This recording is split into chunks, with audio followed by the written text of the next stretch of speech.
So yun po mga ka-MJ, naibigay na po namin yung folding bed na pinadala po ni Mia. Tapos may isang parcel pa po para kay Kuya Uming.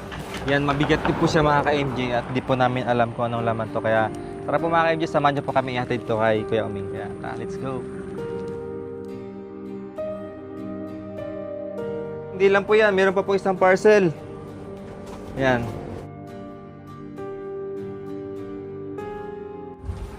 Okay, Uming, kayo po magbukas para ma-fill nyo naman po yung parcel nyo po. Kaya? Ayan, si Kuya Uming na po pabuksan namin mga ka-MJ para syempre sa kanya po ito. And maramdaman niya po na may parcel din po sa kanya. So okay lang po mapunit.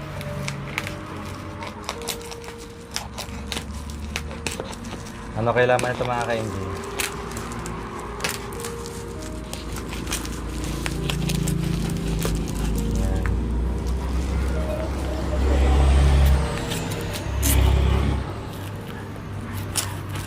Wow!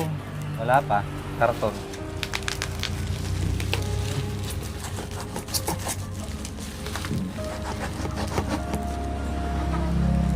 Sige, buksan po kay Uming. Ayun na po mga ka-MJ, katunayan binubuksan na po nila kung anong laman ng parcel na yan. Handa na?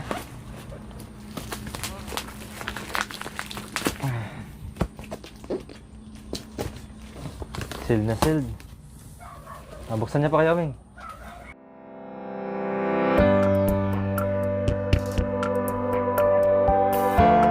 Tingnan niyo po. Ano yan? Tara! Wow! Pang ulam-ulam. Pang konsumo. Thank you po. Ay, Mia, di ka na maubusan ng ulam kay Uming. Marami po ito. Hindi lang po ito sa 24 ata yan. 24 cans. Oh, 24. Ayan, so ito po mga ka-MJ, yung pinadala ni Mia, katulad po kay Tate Ronnie. And masarap po ito, natikman namin. Hindi po siya maalat, sakto lang. Ayan. Kahit si Madam Lori nagustuhan niya ito, masarap po ito. Luncheon meat, ayan. Yan Kuya Uming, ano po yan ha? Kailangan pa po i-preto yan. Buksan no? ito kayo, Uming, kasi Buksan nyo ha. lang po yan. Alam nyo naman po yan, di ba? Yan. So yan, napakarami. 24 pieces tumakoy. Eh, hindi maubusan ng ulam si Kuya Uming. Yung sakto, pag nasa kabundukan kami, hindi tayo mag-alala. May ulam si Kuya Uming dito. Hindi naman po lagi yan. Siyempre alam naman natin si Kuya Uming. Kagaya kanina, may nakita tayong gulay, no? Yun, which is yung kangkong po yun. So, Gumagawa rin ng paraan si gumagawa Kuya din ng Uming paraan na- kung ano po yung may ulam. At At hindi lang po yan mga ka-MJ. Siyempre may ulam-ulam si Kuya Uming. At bumili na rin po kami, no, si Makayon Jacoy, bumili na rin po kami ng bigas para kay Kuya Uming. Ito Kuya Uming, may bigas din po kayo. Ano na po siyang bigas. Si Kuya Uming po, mga ka-MJ, masipag dito. No? Nakakatuwa nga po kasi habang siya po ay naglalakad, kung ano man po yung kalat na nadaanan niya, talagang pinupulot niya po yan at tinatabi. Mapasako kung ano nakalagay dyan. Kasi may ilan-ilan po na pasaway. Yung kanilang mga basura, kanilang mga kalat, basta-basta tinapon lang dyan lang sa tabi-tabi. So pag nadaanan po ni Kuya Uming yun, pinupulot niya po. No? Kahit ganyan si Kuya Uming ay may ambag din po. Kumbaga tumutulong din po dito sa kalikasan kahit paano manatiling malinis yung kapaligiran. So pwede nga to si Kuya Uming gawing ano? Gawing tupad. Naku po. Pwede to si Kuya Uming gawing tupad kasi masipag. Kahit walang duty, talagang naglilinis siya. Ito yung dapat na mabigyan, no? Ano kayang dito nasa sakop? Yung basta yon. Mga ka-MJ, nandito po sila Nanay Yolanda at saka si Tatay Glenn. So, kinuha ni Kuya Jaco yung galon para makiigib po dyan kasi wala na pong tubig si Kuya Uming. So, nandyan si Kuya Jaco ngayon para makiigib. Ayan. Antay lang po natin si Kuya Jacoy. Ayan na po si Kuya Jacoy mga ka-MJ. Nagigib na. Ayan. Buti na lang napakabait yung mag-asawa dito. Yun. Okay. At ngayon naman po mga ka-MJ, bago tayo uwi ay pagluto natin si Kuya Uming itong binigay ni Nay Mia. lutuhan muna po natin siya bago tayo uwi. Kahit paano ay makakain siya ng maayos.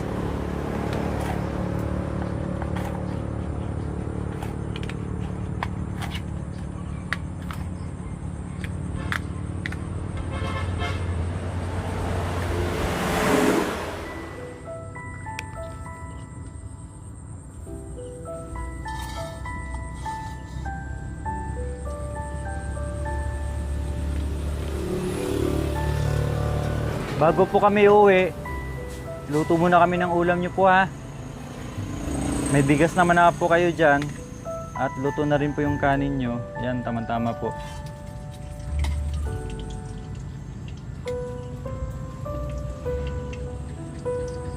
Yung biskwit, meron pa po dyan oh. Saan ba yun? May binili pa akong biskwit dyan.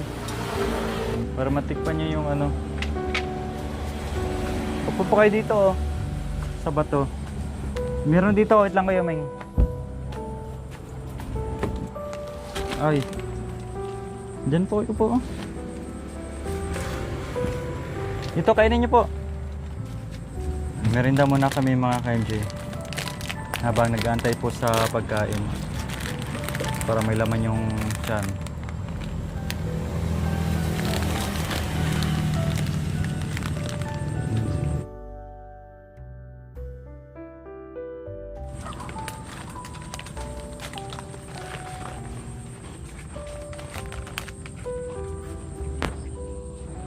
Yung radyo nyo po, sira na. Di nyo na nagagamit. Pero mahilig po kayo makinig sa music. No? Pagbalik namin, magdala ako ng radyo mo. Para bago kayo matulog or nagpapahinga kayo, makikinig kayo ng radyo po, no? Yung binili ko, yung ano na lang, yung katulad ng binili ko kay Tatay Ronnie. Yung may solar din, pwedeng di-battery, pwedeng solar. Kasi kung minsan yung pag di-battery po, mabilis po maubos yung battery. Kahit original. Kaya mas maganda yung solar na lang. Ibilad niya na lang tapos yun na, ipi-play niya na yung radyo. Sa sunod na lang po na para may kasama kayong ano, hindi lang sasakyan po yung naririnig nyo, kundi yung mga magagandang awitin, yung mga love story. Yan na. Natatandaan nyo pa po yung edad nyo kung ilang taon na po kayo? Hindi na. 19 ano ka ba kayo, Ming? 19... Kailan po kayo pinanganak? 22. April 12? 22. Ha? 22. April? March. Ha? May. May? 27. Ha? 27. May 27. 19? 72. 72.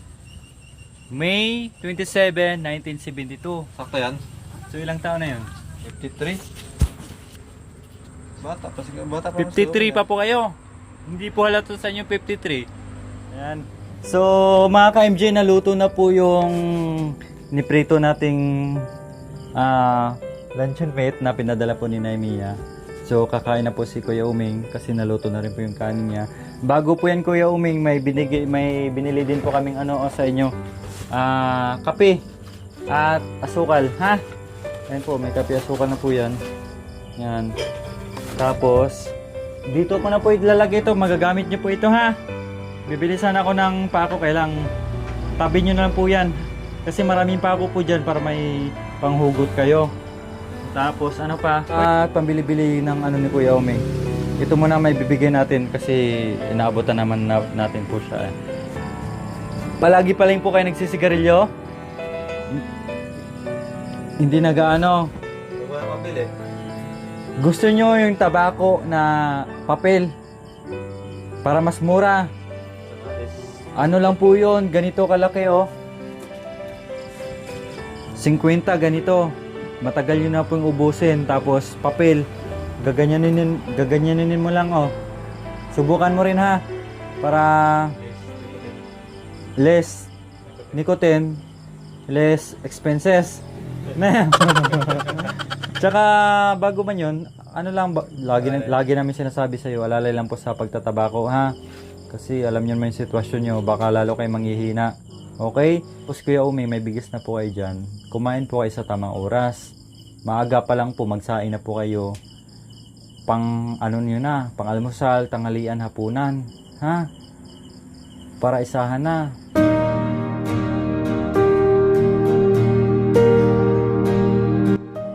So ayan Kuya Uming, uwi na po kami ha. Ang mahalaga na bisita po namin kayo ngayon bago kami. Kung minsan po napansin nyo, hindi po kami madalas na pupunta dito kasi pumupunta po kami ng Pampanga. Alam nyo po yun, lugar ng Pampanga. Ano po yun, malayo din po kasi puro bundok po yung lugar doon kuya. Kita nyo yung bundok dyan, mas mataas pa po dyan at maraming bundok doon. So kaya kung minsan hindi po kami madalas dito kasi nandoon po kami ha. Pero hindi po pwede Kuya Uming na hindi po namin kayo bisitahin kasi alam naman namin itong bahay mo dito. Ha? Ganun na lang. Basta kayo, habang may bigas pa, kumain kayo ng tama. Sige, bye-bye na ha. Yan. Bye-bye. Uwi na po kami, gabi na. Sige po. Oras na ba kayo? Anong oras na nga? Alas 7, alas 8. 6:50. Oo. Mag alas 7 na po ng gabi pala. 6:50. Uwi na kami.